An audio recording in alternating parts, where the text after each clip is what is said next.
pop, reggae and country, but also experienced 9 interpretations of a single tune, which we all determined should be David Bowie's Heroes. You Write On, and the site's manager, Ted Smith especially, played a major part in making this project a reality. Since its inception in 2006, You Write On has provided a free online platform for aspiring authors to upload their writing, reach an audience, and most importantly, hone their talents. It also provided a painless route to self-publishing, without which pop fiction would probably still be an idea, as opposed to a fully realised collection of killer tunes. Pop Fiction was published in November 2010.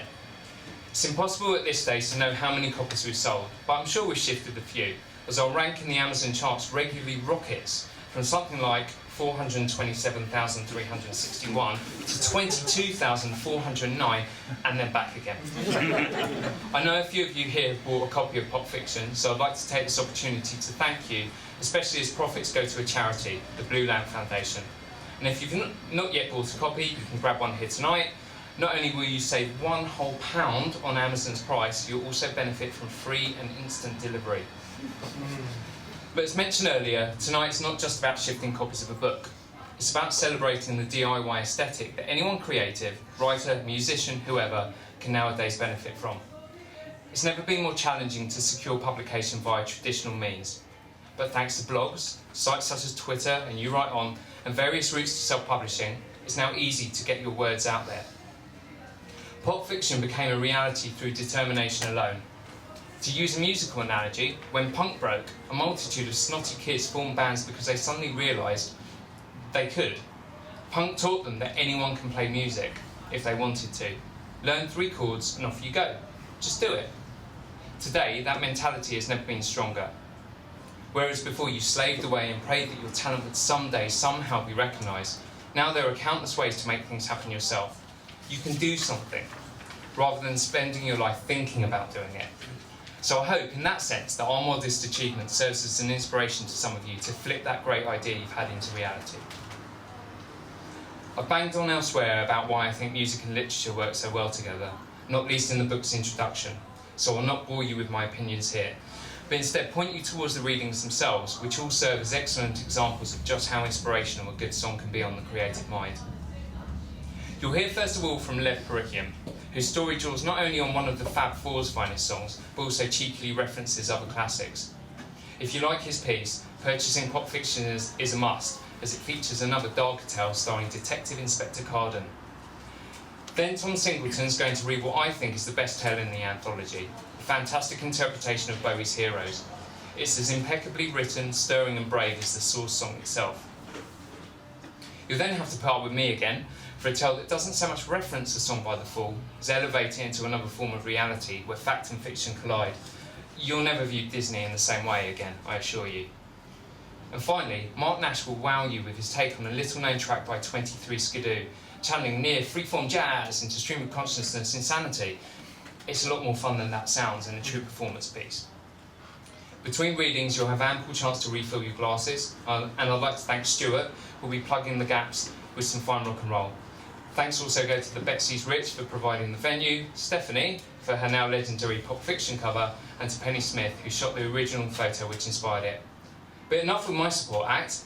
Now, for your pleasure, it's time for the performers to take to the stage and sing their own songs. So whack everything up to 11, give Pop Fiction a spin, and let's rock!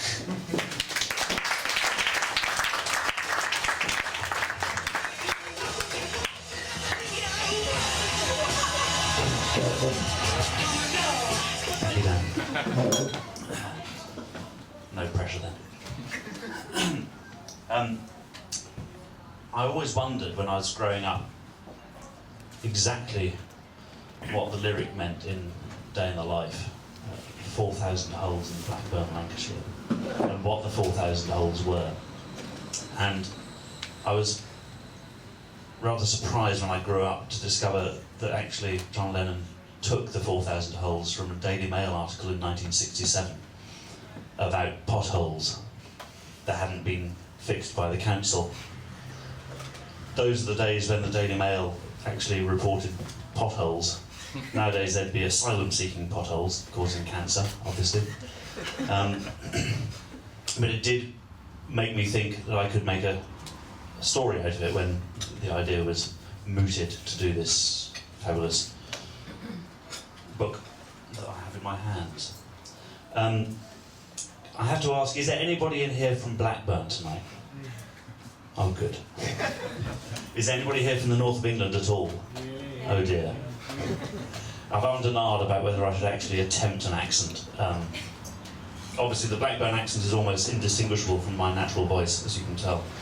I will attempt it, and I apologise to any northerners. A life in the day.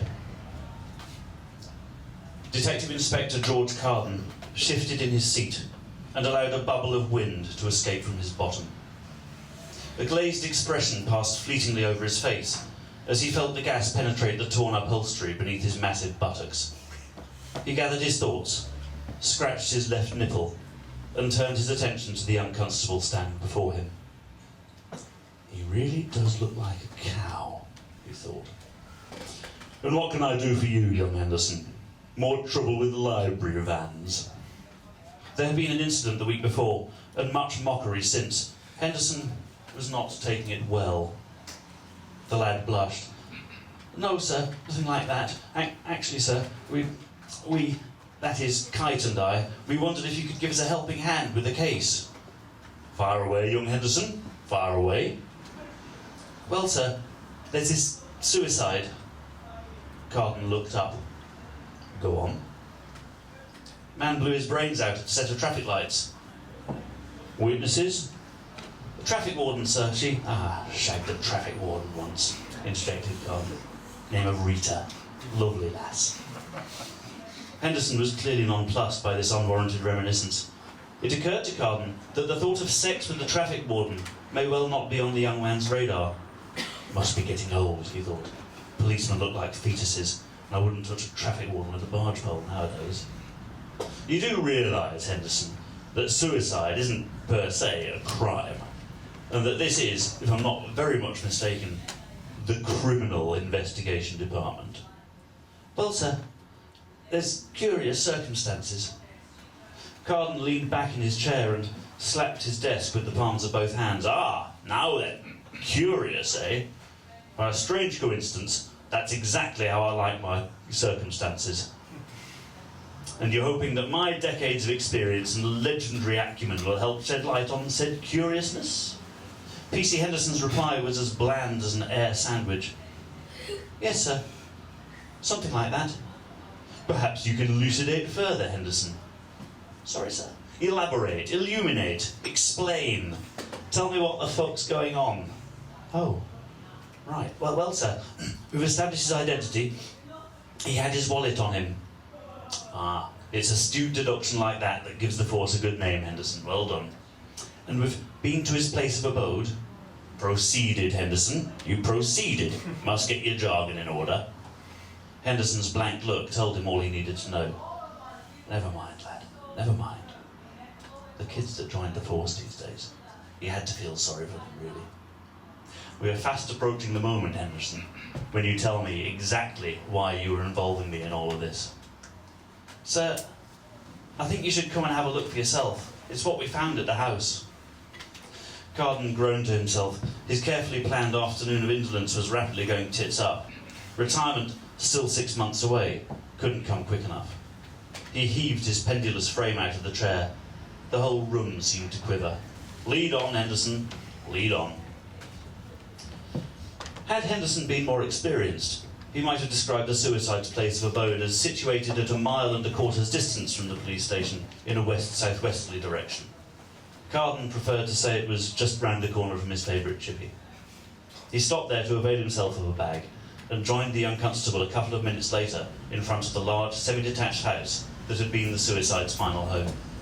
It would have been nice once, but decay now oozed out of every crack in the render, and Carden felt his spirits plummeting even lower as he crossed the weed-ridden front drive. Chip?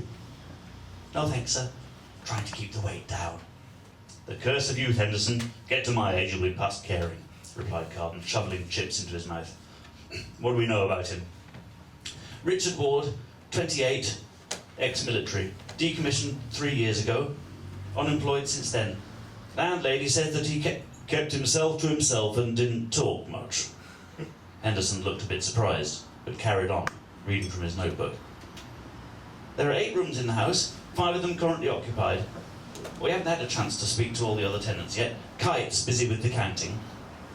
Carden felt the first stirrings of interest. Counting? Come round the back of the house, sir, said Henderson, glowing a bit.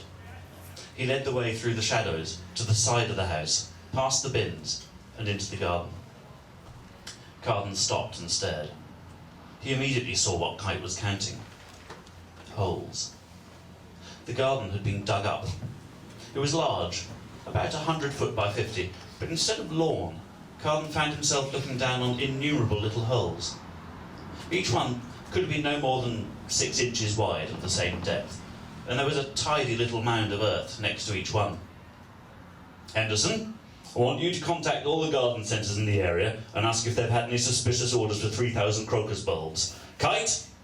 Constable Kite was at the other end of the garden, standing under a large fir tree, his head bowed in concentration. He held up his hand. 3,945. Hold on. 3,946. Be with you in a minute, sir. 3,947. Just a few more to go. 3,900. Carden interrupted him with a jovial bellow. 83, 19, 70, 12 and 3/4, 226,388. Kite gave him as reproachful a look as he dared. I'll have to start again now, sir. I was nearly done. Never mind that, lad. Let's just call it 4,000, shall we? I shan't tell if you don't, eh? And he gave the young man a heavy, conspiratorial wink. Kite was a sallow-faced young man whose angular features contrasted comically with Henderson's bovinity. He looked hurt by Carden's imputation of relaxed morals. I would like it to be exact, sir, in case it has some bearing on the case. I don't give a bin bag full of mongoose gonads about the bearing on the case. Let's call it 4,000 and be done with it. Kite stood there, uncertain as to what he was supposed to do now. Poor sods, thought Carden, looking from one bewildered junior to the other. They don't know what they're doing or why they're doing it. They're saddled with me as a boss and they don't know what I'm going to do next. Better go easy on them for a bit. He stood for a second, surveying the scene. The holes formed an asymmetric pattern across the garden, but there was no doubting the care with which they'd been dug.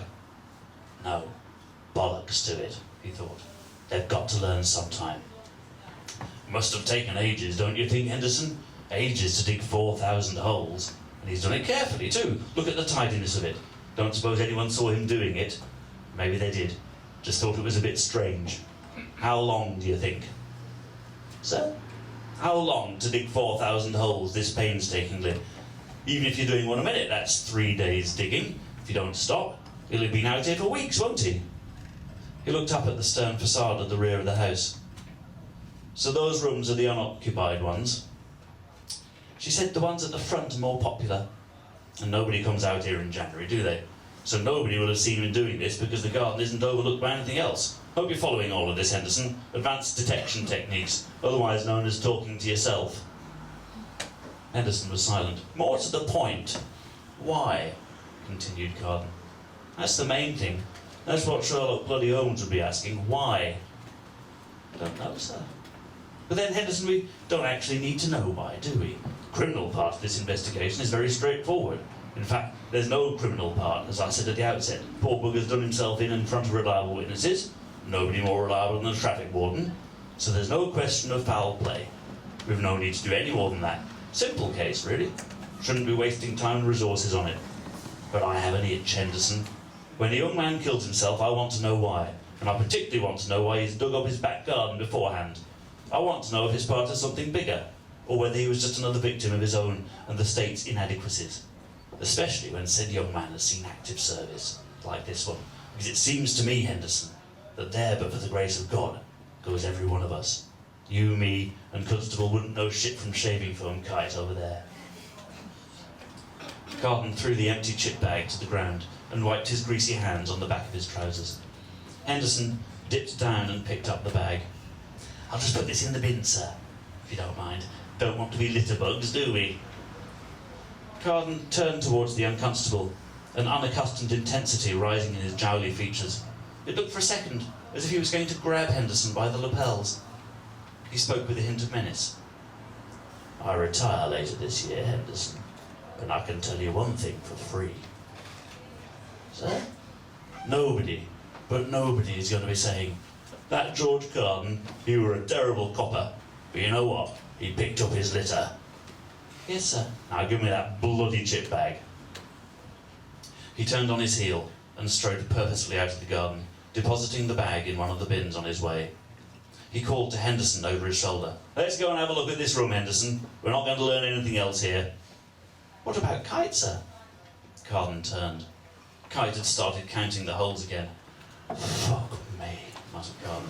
He's got about as much sense as a fuckwit smoothie. Kite! Kite looked up. I thought we said 4,000. Now come with us. We're going detective. 20 minutes later, the three men stood in the late Richard Ward's room. They had searched it thoroughly and found precious little to give any clues about anything but the sparse furnishings, filthy windows and overbearing smell of stale marijuana smoke told their own story. Carden manoeuvred himself into the only chair. Under his weight, it resembled nothing more than a rickety assemblage of cocktail sticks held together with dental floss. It groaned under the barrage of human flesh. Then, after a few seconds, it bowed to the inevitable and collapsed, depositing Carden onto the floor. You are not even thinking of laughing, and that's an order, he said. And then, when no reply or help was forthcoming from the silently sniggering constables, come on, help me up. It'll take me half an hour by myself. They hauled him to his feet with some difficulty and surveyed the wreckage of the late and alleged chair. Amongst the debris was a small black notebook. Aha, said Carden. It would appear, gentlemen, that we are not the crack investigative unit we thought we were. Pick that up, please, Kite. Don't fancy scrabbling around down there again quite so soon. Kite bent down to pick up the book and handed it to Carden. He leafed through it, frowning. This is going to take a while. His writing's terrible. Looks like an ant with a nosebleed walked across the page. He tucked the notebook in his jacket pocket. Back to the station for a couple, lads. We're on the trail. Monday. More dreams. They get worse. I went to the meeting today. The doctor was nice. He said it might help if I wrote things down. Don't know if it will help, but we'll see. Tuesday. Don't know how I can do this. Saturday. Wake up, fall out of bed, comb, head, cup of tea, or coffee. Can't remember now. I have to rush out because I'm late, but I don't know what for. There was nothing for me to go to except the doctor's appointment, and that was yesterday. He asked me again if I was writing things down. I said I couldn't, and I can't talk. It will not change a thing. They trucked me off the bus. I was just having a smoke, but that's not allowed now. Nothing's allowed now. I can think of nothing but limbs. They fill my dreams, and I dream all the time, even when I'm awake. The girl's leg landing beside me. I can't get a job. I have no money. This place is a shithole, but it's all I can afford. All the money I have goes up in smoke. The doctor says I need to write it down, which will help. But how? And how does it help the girl? Monday. Wake up, fall out of bed, comb, head, cup, late, bus. It's all the same, every day, in every way. The smoking makes it a very little better. I can escape just a very little bit. Tuesday, I think. This can't go on.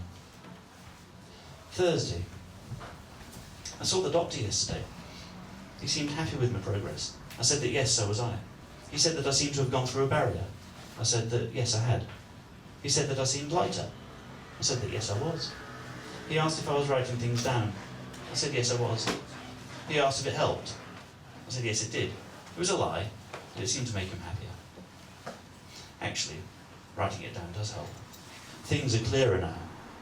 I know now that I have no choice. It's nobody's fault. I just can't go on like this. A landmine is an evil thing. Our job was to clear them. It takes hours to clear just one. First the detector, then the slow digging away, then the detonation. It takes ages, and you have to get them all. The thing about a landmine is that you don't know where it is until you tread on it. And that's what the girl did. We'd been through the whole field, we really had. But it turned out we hadn't. It just takes one. No matter how long I dig, I can't find it. But it's there. I know it's there. Just won't be me who finds it. Sorry. Carden pinched the bridge of his nose and looked up at the two young men. Henderson thought he looked exhausted all of a sudden. So, that's that then. Nothing complicated.